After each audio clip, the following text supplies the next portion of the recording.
அஸ்ஸலாமு அலைக்கும். முன்னாடியெல்லாம் யாராவது என்கிட்ட லைஃப்லாம் எப்படி போகுது, பிள்ளைங்களெல்லாம் வச்சுட்டு எப்படி போகுதுன்னுலாம் நம்மக்கிட்ட கேட்கும்போது, நம்மளோட ஏதாவது ஒரு கஷ்டத்தை அவங்கக்கிட்ட வந்து ஷேர் பண்ணுவோம்.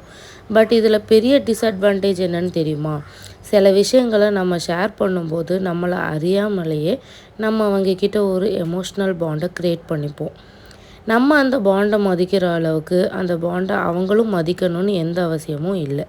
உங்களை பற்றின சில ஆழமான விஷயங்களை மற்றவங்க கிட்ட சொல்கிறப்போ நீங்கள் அங்கே பலவீனமாக வந்து ஃபீல் பண்ணுவீங்க. ஸோ அந்த மாதிரி ஒரு சிச்சுவேஷனில் இருக்கப்போ அவங்க உங்ககிட்ட அட்வான்டேஜ் எடுத்துக்கிறதுக்கு நிறைய வாய்ப்பு இருக்குது. ஸோ அதனால் எல்லா விஷயங்களையும் எல்லாருக்கிட்டேயும் ஷேர் பண்ணாதீங்க. ஸோ அதே மாதிரி உங்கள் ஃபீலிங்ஸ் எல்லாத்தையும் அடக்கி வைக்காமல் ஏதாவது ஒரு வகையில் எக்ஸ்ப்ரெஸ் பண்ணுங்கள். எக்ஸாம்பிளுக்கு டைரி எழுதலாம், இல்லைன்னா வாய்ஸ் ரெக்கார்ட் பண்ணலாம்.